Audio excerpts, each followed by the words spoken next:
กับสบายดีพี่น้องสบายดีสุขสุขคนสมองสบอนสบายดียามสวยจักหน่อยพี่น้องจ้ะให้ตามาหลับจ้างพี่น้องแต่ได้งานนั่นดีพี่น้องเอ้ยงานเบาเงินดีถือเห็ดกินพี่น้องจ้าเป็นแม่ครัวอันนี้ไม่ตาแกงไก่ใส่หัวปีพี่น้องอยู่เที่ยงหน้าได้เนี่ยกำลังตำแจ่วอาหารอันนี้ไม่ตาชอบมะฮุ่งสี่เมนู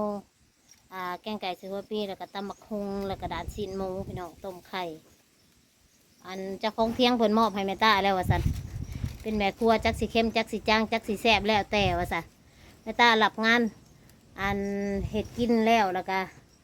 อันจังต้นแรกแม่ตาก็สิเห็ดอันโลกะเอาโอต่อได้พี่น้องเอ้ยเพราะว่าเห็ดกินเพิ่นก็ให้ซ้ำดำหน้าว่าสันว่ายแม่ตาก็หลับแล้วพี่น้องเกิดได้ใหญ่มาครั้งแรกในชีวิตกับหากับมื้อนี้แหละพี่น้องเอ้ยสิได้งานดีปานนี้นะเห็ดกินอันแล้วก็ต้นแรกก็สีไปโลกะว่าสันเพราะว่าแม่ตาได้ค่าแรงสำคัญกับผู้ดำหน้าว่าสันมอนเสี่ยวเพิ่นให้เฮ้ยแม่ตาหลับแล้วพี่น้องเอ้ยงานเบเงินดีเพราะว่ามันกับบ่เมื่อยปานใดได้เห็ดกินเนาะเฮากับสนุกคุยอยู่ดอกพี่น้องแต่ว่าเฮากับพอเห็ดหาบ่ได้ตากแดดอยู่ในห่มเว้ยหลับแล้วงานนี่แม่ตาเพิ่นหมักอยู่แล้วกำลังสีแกงไก่แล้วก็สิซอกมักหุงไว้ซอกเรียบร้อยเห็ดเรียบร้อยแล้วก็สิปิดไว้ก็สิไปโลกะพี่น้องเอ้ยบ่เป็นหยังดอกถ้าแต่เขาจะเอาขึ้นมาแล้วก็เฮาก็สิมาอุ่นให้มันอุ่นร้อนๆแล้วก็สิตำมักหุงแล้วก็ย่อไปโลดบาดนี่บ่ได้ยากบ่ได้ซอกเห็ดไว้เรียบร้อยถ้าแต่ตักมากินบาดแล้วตอนแรกแม่ตาก็สิโลกะโตงานนี้ฮะกสิเพาะพี่น้องเอ้ยฮะกสิได้เพาะฮะกสิได้เจองานเบาๆนี่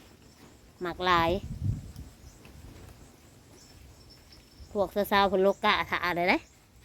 มากับลูกสาวคือเก่าพี่น้องมันในมือที่สามแล้วมารับจ้างบ้านเฮานะโอ้สามสาวดาวกระจายผู้หัวหน้ากันแมนสาวตาหน่อยค่ะสาวนิดสาวขิดหย่องเป็นหย่องงานนี้นะชุบเพิ่นหมักแต่โลกะ ดำนะบ่เอามันได้หน่อยว่าสันโลกามันจังได้หลายพี่น้อง สมมติ100เนาะ100หมัดกะชุบเพิ่นก็ได้200,000ต่อวันเลยพี่น้องชุบเพิ่นหมักงานนี้ตรงงานตรงมือนะขาดไปคนละคู่แล้ว เจ๊ใหญ่เพิ่นจ้างพี่น้องเลยหน้าเพิ่นก็อยู่หน้าโคกค่ะแต่ว่าอันหญ้าก็บ่ค่อยมีได้หน้าหวานก็งามพี่น้องเลย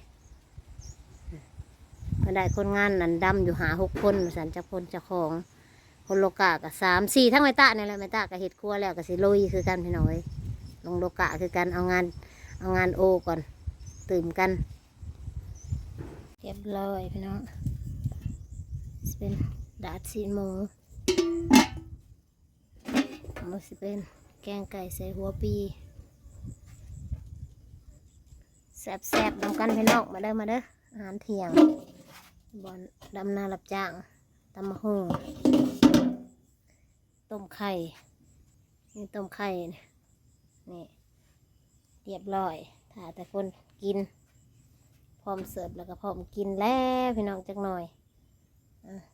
กำลังใกล้สิหอดเวลาแล้วฮะกับ11 โมง10 กว่านาทีซุ่มโลกากับพอเดี๋ยวจะไปทำว่าพักกันได้จักหมัดแล้ว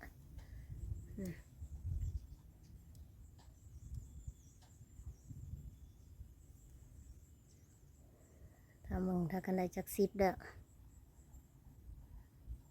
รอบเช้าหาเที่ยงเช้ากับบ่เช้าได้สู้ไว้แล้ว9 โมงนะมาหอดแล้วกินข้าวกินน้ำแล้วก็ได้สวยแน่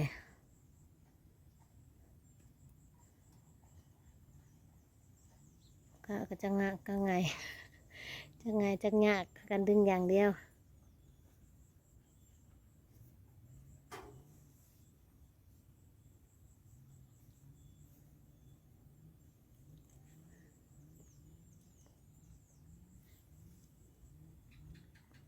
มันดำก็ยังพอได้ขึ้นแต่ยังดำมันได้ขึ้นเลย คนโลกก็บ่ยอมขึ้นดีคนโลกกะบ่ยอมขึ้นดีบ่ยอมน้อยหนาอีกพวกโลกกะพวกโลกบ่ขึ้นพวกดำก็บ่ขึ้น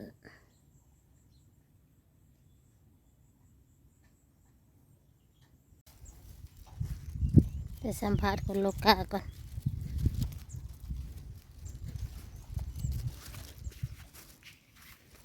ตะนำ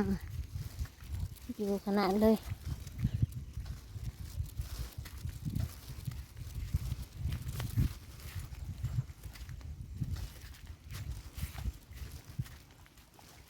จังได้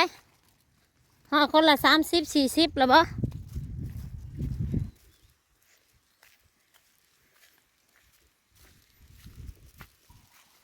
น้ำมันมาแต่ไสสารนี่น่ะเป่งออกหรือคือยังร้ายอยู่ซะคือบ่เป่งอีกมาตามันบ่ร้ายบ่น้ำนี่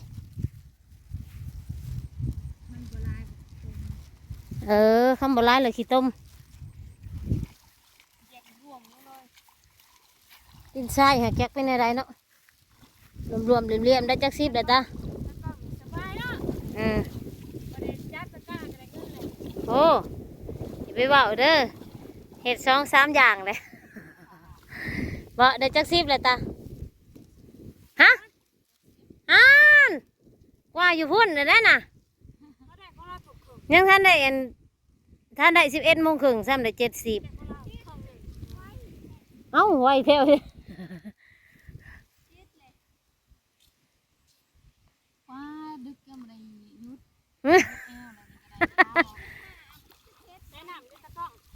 เอ้าแต่ตะกล้องไปเอาน้ำมาสิไปเอามาสู่กินหาไข่ก็อยู่ต้นนั้นมันบ่มีหยาเนาะตายังได้70นี่แต่ร้อยป้ายอยู่ดอกเผื่อแมลงน้อยได้70แล้วน้อย35แน่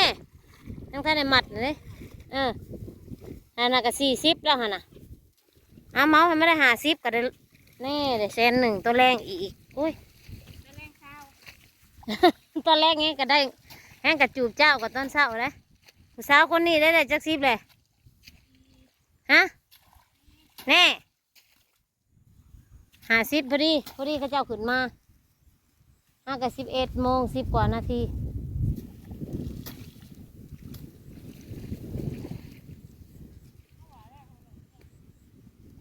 ฮะป้อนข้าวเจ้าเนาะนี่เนาะเพื่อคือข้าวเจ้า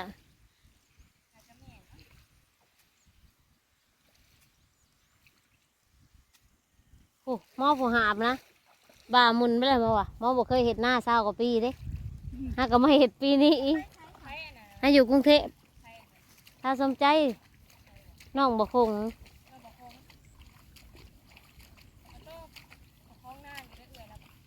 แม่น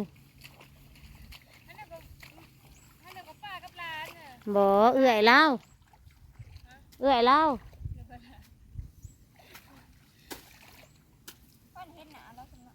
ให้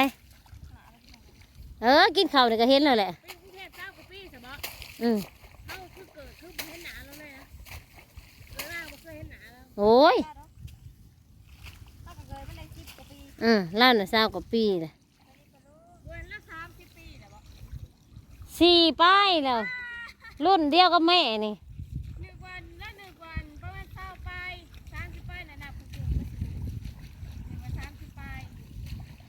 4 ป้ายแล้ววันนี้ได้40 4 ป้ายผู้นี้ได้7ผู้เสือแดงนี่แล้วได้7ไว้ขนาด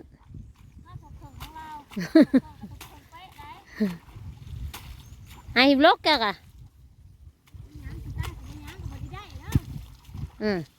ท่านบ่ย่างก็บ่ได้เด้อว่าสันจะคิดว่าน่ะซาทุกอย่างไป ไว้ตัวเดียวแต่แลนไปเอาเงิน อันนี้แล้วก็จะเอิ้นมาเอาเงินเลยนี่ ก็จะเอิ้นมาเอาเงินเลยนี่นะ อืม มันเงินเลือดน่ะได้บ่ อืมยังเลือดไว้สแลนเด้ได้ลูกแลนหักอันยาวกว่าเมื่อวานนี่จักหน่อยเนาะได้จังไดประปันกันบ่แล้วบัดเบิ่งมัดมันคือว่ายาวกว่าวานนี่นะอีอ่องไก่เจียง อีอ่องไก่เจียง คนจะไป อ้าวนั่งหัวบ่เย็นดูดัง